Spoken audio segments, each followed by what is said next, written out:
ബഹുമാന്യരെ, സഹോദരി സഹോദരന്മാരെ, അയ്യപ്പ ഭക്തന്മാരുടെ ഈ മഹാസമ്മേളനത്തിൽ പങ്കെടുക്കാൻ കഴിഞ്ഞതിലുള്ള അനൽപമായ സന്തോഷം ആദ്യമേ തന്നെ രേഖപ്പെടുത്തട്ടെ. നമ്മുടെ വേദിയിൽ തമിഴ്നാടിൻ്റെ പ്രധാനപ്പെട്ട 2 മന്ത്രിമാർ പങ്കെടുക്കുന്നുണ്ട്. ശ്രീ ശേഖർ ബാബുവും ശ്രീ പളനിവേൽ ത്യാഗരാജൻ. ബഹുമാനായ തമിഴ്നാട് മുഖ്യമന്ത്രി തന്നെ ഈ പരിപാടിയിൽ പങ്കെടുക്കാൻ തൽപരനായിരുന്നു. പക്ഷേ മറ്റു വിധത്തിലുള്ള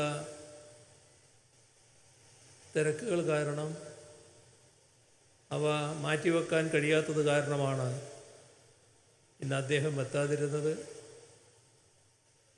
അതിൻ്റെ ഭാഗമായി 2 മന്ത്രിമാർ തന്നെ ഇവിടെ പങ്കെടുക്കുന്നു.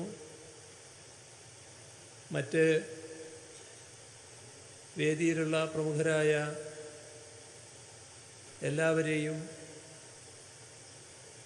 എല്ലാവർക്കും അറിയാമെന്നുള്ളതുകൊണ്ട് അവരെ എല്ലാവരുടെയും പേരുകൾ ഞാൻ എടുത്തു പറയുന്നില്ല. കേരളത്തിലെ 6-7 മന്ത്രിമാർ, നമ്മുടെ സമൂഹത്തിലെ വ്യത്യസ്ത സാമൂഹ്യ വിഭാഗങ്ങളുടെ തലവന്മാർ, എല്ലാ രീതിയിലും ശബരിമലയുടെ പ്രത്യേകത നല്ല രീതിയിൽ ഉയർന്നു വരണമെന്ന് ആഗ്രഹിക്കുന്ന പ്രമുഖർ എല്ലാമാണ് നമ്മുടെ വേദിയിലുള്ളത്. ഇവിടെ ശബരിമലക്ക് വേറിട്ട തനതായ ചരിത്രമുണ്ട്. അതിൻ്റേതായ ഐതിഹ്യങ്ങളുമുണ്ട്. അതാവട്ടെ സമൂഹത്തിലെ ഏറ്റവും അധസ്ഥിതരെന്ന് കരുതപ്പെടുന്നവരുമായി ബന്ധപ്പെട്ടതാണ്. ശബരി ഒരു തപസ്വിനിയായിരുന്നു. ഗോത്ര സമൂഹത്തിൽ നിന്നുള്ള തപസ്വിനി. സീതാന്വേഷണത്തിൻ്റെ ഭാഗമായി രാമലക്ഷ്മണന്മാർ ആ വഴി വരുന്നത് കാത്തിരുന്ന ആ ശബരിയുടെ പേരിലാണ്.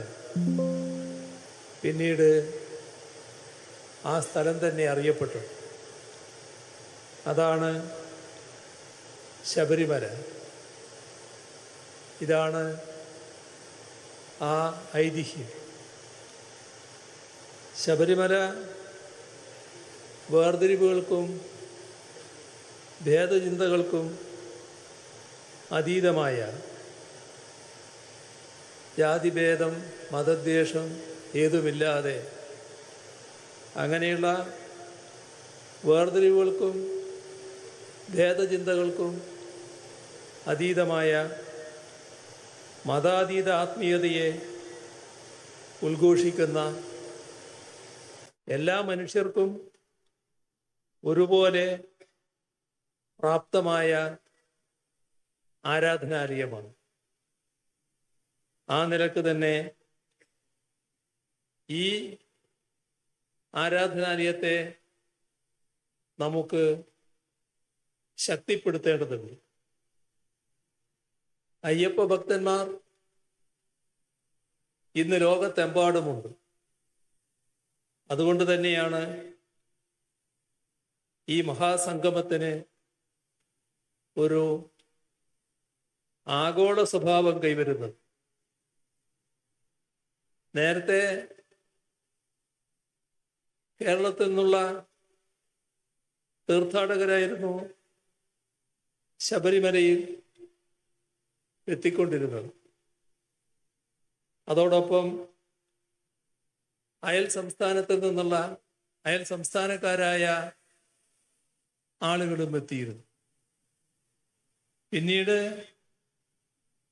രാജ്യത്തിന്റെ നാനാഭാഗങ്ങളിൽ നിന്നായി തീർത്ഥാടകരുടെ പ്രവാഹം തന്നെയുണ്ടായി. ക്ഷേത്രത്തിന്റെ സാർവലൗകിക സ്വഭാവം മുൻനിർത്തിയാവണം ലോകത്തിന്റെ പല ഭാഗങ്ങളിൽ നിന്ന് ശബരിമലയിലേക്ക് ഇന്ന് ആളുകൾ എത്തുന്നത്. പലപ്പോഴും ഭക്തജനസാഗരം എന്ന് വിശേഷിപ്പിക്കാവുന്ന സാന്നിധ്യമാണ് ഇവിടെ ഉണ്ടാവുന്നത്. ഇത്രയേറെ ആളുകൾ എത്തുമ്പോൾ ക്ഷേത്രപ്രവേശനം സുഗമമാക്കാനും തീർത്ഥാടനം ആയാസരഹിതമാക്കാനും വലിയ തോതിലുള്ള ഇടപെടലുകൾ ഉണ്ടാകേണ്ടതുണ്ട്. ഈ ബോധ്യത്തോടെയാണ് തിരുവിതാംകൂർ ദേവസ്വം ബോർഡ് അതിൻ്റെ പ്ലാറ്റിനം ജൂബിലിയോടനുബന്ധിച്ച് ഇങ്ങനെയൊരു സംഗമം നടത്തുന്നത്. സ്വാഗത പ്രസംഗത്തിൽ ആ കാര്യങ്ങൾ ദേവസ്വം ബോർഡ് പ്രസിഡന്റ് പ്രത്യേകം എടുത്തു പറയുകയുമുണ്ടായി.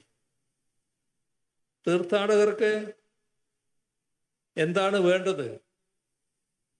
അത് സർക്കാരോ ദേവസ്വം ബോർഡോ ഏകപക്ഷീയമായി സങ്കല്പിച്ച് നടപ്പിലാക്കുകയല്ല വേണ്ടത്.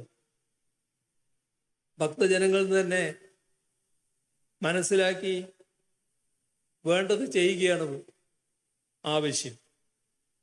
അതിനുകൂടി ഉദ്ദേശിക്കപ്പെട്ടിട്ടുള്ളതാണ് ഈ ഭക്തജന സംഗമം. ഇതിനോട് ഭക്തജനങ്ങൾ, പ്രത്യേകിച്ച് അയ്യപ്പ ഭക്തന്മാർ സർവാത്മന സഹകരിക്കുന്നുവെന്ന് കാണുന്നത് സന്തോഷകരമാണ്. യഥാർത്ഥ ഭക്തർക്ക് ഇങ്ങനെയേ ചെയ്യാനാകൂ. ഭക്തി കേവലമൊരു പരിവേഷമായി അണിയുന്നവർക്ക് പ്രത്യേക അജണ്ടയുണ്ടാവാം. അവർക്ക് പ്രത്യേക താല്പര്യങ്ങളുണ്ടാവാം. അവ മുൻനിർത്തി അവർ ഭക്തജന സംഗമം തടയാൻ എല്ലാവിധ പരിശ്രമങ്ങളും നടത്തി നോക്കി. അത് നമുക്ക് ബാധകമല്ല. ആ വഴിക്കുള്ള ശ്രമങ്ങളെ ബഹുമാനപ്പെട്ട സുപ്രീം കോടതി തന്നെ വിലക്കി എന്നത് നമുക്കാകെ ആശ്വാസകരവുമാണ്. യഥാർത്ഥ ഭക്തരെ തിരിച്ചറിയാൻ വിഷമമില്ല. ഭഗവത്ഗീത തന്നെ യഥാർത്ഥ ഭക്തരുടെ സ്വഭാവം എന്താണെന്ന് എന്നത് വ്യക്തമാക്കിയിട്ടുണ്ട്. ഭക്തന്റെ ലക്ഷണങ്ങൾ ഭഗവത്ഗീതയുടെ 12-ാം അധ്യായത്തിൽ 13 മുതൽ 20 വരെയുള്ള 8 ശ്ലോകങ്ങളിലായാണുള്ളത്. അതിലേറ്റവും പ്രധാനപ്പെട്ടത് അദ്വേഷ്ട സർവഭൂതാനാം മൈത്ര കരുണ ഏവജ എന്ന് തുടങ്ങുന്ന ഭാഗമാണ്.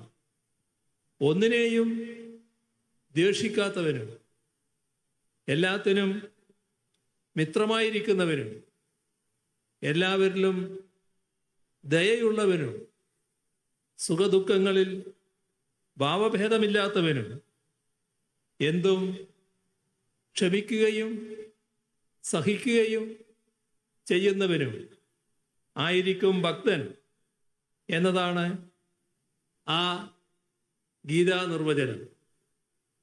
അതിന് നിരക്കുന്ന തരത്തിലുള്ള ഭക്തിയുള്ളവരുടെ സംഘവുമാണ് സത്യത്തിൽ ഇത്. ഗീതയിലെ ഭക്തസങ്കല്പം ഉയർത്തിപ്പിടിക്കുന്നവരുടെ സംഗമം.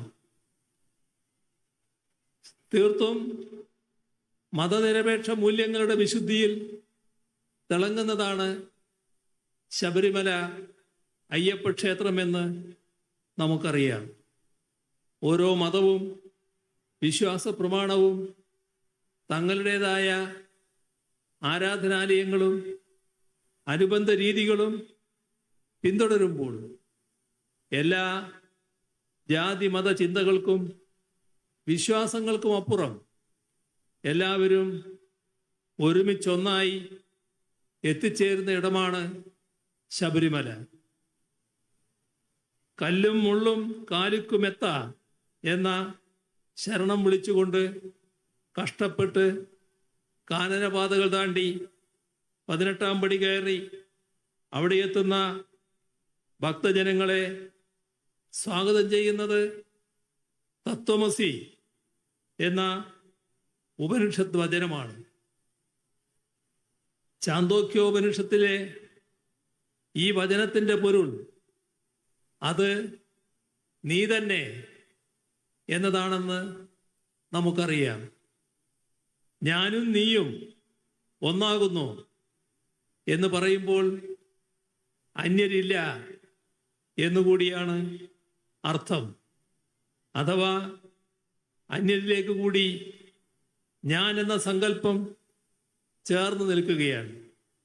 ഇങ്ങനെ അന്യരെ കൂടി ഉൾക്കൊള്ളുകയും അന്യനോട് ചേർന്ന് നിൽക്കുകയും ചെയ്യുമ്പോൾ അന്യത എന്നത് ഇല്ലാതാവുകയാണ്. അപരൻ എന്നൊരാൾ ഇല്ലാതാവുകയാണ്. എല്ലാവരും ഒന്ന് എന്ന ബോധം തെളിയുകയാണ്. അത് തെളിയിക്കുക എന്നതാണ് ശബരിമലയുടെ സന്ദേശം.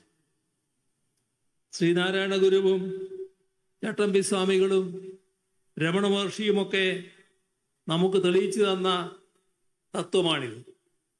ഇതിൻ്റെ പ്രഘോഷണം നടത്തുന്ന ലോകത്തെ തന്നെ അപൂർവം ക്ഷേത്രങ്ങളിൽ ഒന്നാണ് ശബരിമല. അവിടെ അയ്യപ്പന് നിത്യവും ഉറക്കുപാട്ടാകുന്നത് ഹരിവരാസനമാണെന്ന് എല്ലാവർക്കും അറിയാം. ആ കൃതി ചിട്ടപ്പെടുത്തിയത് നിരീശ്വരവാദിയായ ദേവരാജൻ മാസ്റ്ററാണ്. അത് ആലപിച്ചതാകട്ടെ ജന്മം കൊണ്ട് ക്രൈസ്തവനായ യേശുദാസുമാണ്. സന്നിധാനത്തിലേക്കുള്ള യാത്രാമധ്യേ അയ്യപ്പ ഭക്തന്മാർ തൊഴുതു നീങ്ങുന്നത് വാവർ നടയിലൂടെയാണ്. വാവറാകട്ടെ ഇസ്ലാമാണ്. മധ്യ കേരളത്തിൽ നിന്ന് മല ചവിട്ടാൻ പോകുന്ന അയ്യപ്പ ഭക്തർ ക്രൈസ്തവ ദേവാലയമായ അർത്തുങ്കൽ പള്ളിയിലും കാണിക്കയിടുന്നു. ഇങ്ങനെ സർവധർമ്മ സമഭാവനയുടെ പ്രതീകമായി നിൽക്കുന്ന എത്ര ദേവാലയങ്ങളുണ്ട് ലോകത്തിൽ? അങ്ങനെ ആലോചിക്കുമ്പോഴാണ് ശബരിമലയ്ക്കുള്ള പ്രത്യേകത കൂടുതൽ വ്യക്തമാവുക.